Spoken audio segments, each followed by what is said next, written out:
So it's a kitchen table election, folks. And that's the subject of the riff.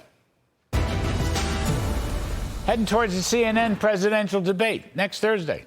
One would think former President Trump would be pulling together a scathing critique on President Biden's performance regarding that old political cliche, kitchen table issues, which surfaced again today in the form of an affordability crisis for working folks regarding housing. Things like inflation, groceries, gas prices, all that, we're going to get to it in a minute. But today's report, an underrated issue, looming larger and larger, unaffordable housing. Think about this. Existing home sales for May came in just over 4 million units, which is the lowest level in 30 years. During the Trump years, by the by, home sales running around 6 million. Meanwhile, average home prices came in at $419,300. That's the average. That is a record high going all the way back to recorded data, which began in 1999.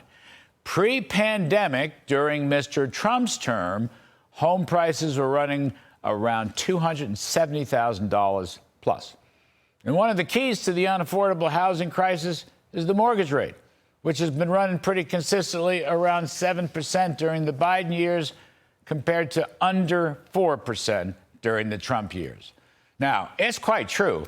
All these zoning-related regulatory burdens imposed by blue state Democrats, that's limited the available supply of homes. It's also true a lot of those same blue state Democrats, well, they want to incorporate the suburbs into the cities in order to build public housing and enforce crazy climate regulations and stop gasoline-powered cars and basically destroy the value of your home.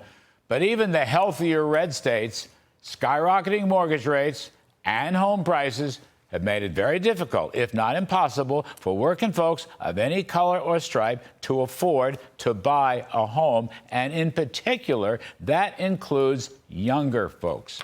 Now, not enough's been written about this from a political standpoint, but it sure should come up in the debate next week. And remember, high inflation and borrowing rates have squelched middle and lower income purchasing power anyway. It's a familiar litany, but it's worth repeating. The level of consumer prices jumped 20% under Mr. Biden, grocery prices 21%, gasoline 45%, electricity 28%, new and used cars and trucks about 20%. Weekly wages for the typical family have not kept up with prices, with a net drop of over 2 percentage points for 3.5 years. In other words, workers have not had a pay raise. In fact, they've had a pay cut. And if you throw taxes in, their take-home pay has dropped even more.